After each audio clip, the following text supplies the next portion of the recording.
But the earnings flow, of course, is in firm fettle. So let's touch base with the management of Just Dial as well and get you more insight on the numbers. Remember, the revenues grew by about 8.7% sequentially, and profits as well came in at 28 crores, which were down about 17% on a quarter-on-quarter basis. We've got Ramkumar Krishnamachari, CFO of Just Dial, who's joining in on this show now.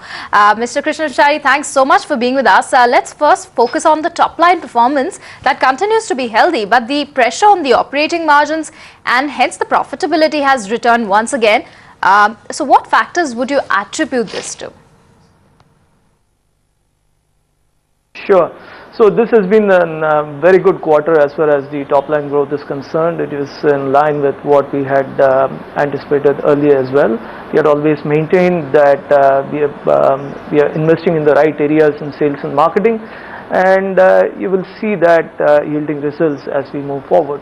Now, as far as the margin is concerned, there are two areas which caused the margin to dip. These are extraordinary spend that we did in Q1. One is the advertising spend of about additional advertising spend of about 6.5 crore. Basically, we sponsored this IPL games. We sponsored about 5 teams. So that sort of lumpiness of advertising spend happened in Q1.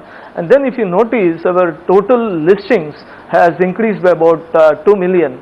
And last year, the entire year, we added 2.5 million. But in this year, in Q1 itself, we added about 2 million. So that caused the data and content enrichment charges to go up by about 3.5-4 crore.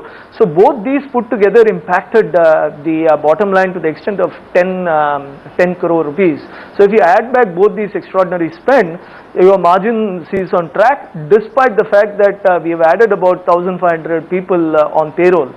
So I would say net it has been a good quarter as far as both top line as well as bottom line trends are concerned. So Krishnamachari, afternoon, just wanted to get in a view this time around in the quarter. What were the addition to paid listings and how do evergreen contracts also stack up? Do you think that the trend also, when it comes to your realizations, how do you see that trend shaping up? So if you look at the total paid listings, the net addition to the listing has gone up by about 15,750. In the last quarter, we added about 12,000.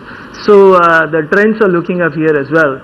So as you mentioned, we have expanded into multiple geographies. It is in line with our expansion plan. More and more, sign-ups are coming from Tier 2, Tier 3 cities. So sales and top line growth wise will be driven more by volumes. It will be more number of sign-ups. As far as the realization is concerned, yes, it did inch up about 2% odd. We always maintain that the realization per campaign can move up or down 2 to 3% depending on the impact of various variable at any given point of time. So it is in line with our expectation. So net, I would say that as we move forward in subsequent quarter, this current trend is going to likely to continue with a bias towards more number of volume as we, all these people whom we've added once they start producing. And lastly, let's just focus in on the margins as well, because that continues to remain a bit challenging.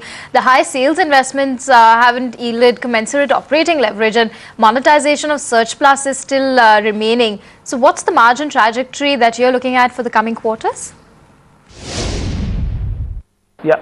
Okay. If you look at margin on a normalized basis, excluding this extraordinary spend, the margin is around 30% plus, which we are maintaining as per Q4 margin. And this is despite the fact that we have added about 1,500 people. Now, as far as the margin going forward is concerned, definitely Search Plus monetization is not something which we have factored this year. I always maintain that Search Plus will contribute to revenue from next year onwards. And definitely there are investment going on in terms of infrastructure. The sales force is going to be integrated. The technology team is going to be an integrated technology sales. So we are investing in the right areas. I would mention here, Pranay, that margin is a management discretion. If you want, I can increase the margin by 200-300 basis point today. But then the focus is on growth, invest flow back margin on growth. So at any given of time, it is maintaining a healthy balance between growth and profitability.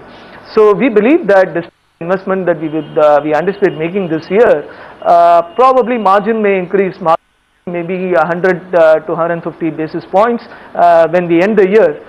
Anywhere, it can be 50 to 150 basis points.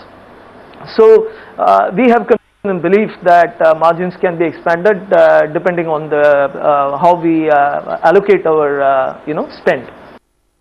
Okay, thanks very much for joining in, Mr. Krishnamachari. First on ET now, giving us views on the guidance as well as how the quarter has shaped up. Let's just pull up the stock price. Also, it's been fairly tepid, but the trend in paid listings is getting better. Realizations have improved, and Search Plus will contribute to revenues in FY16.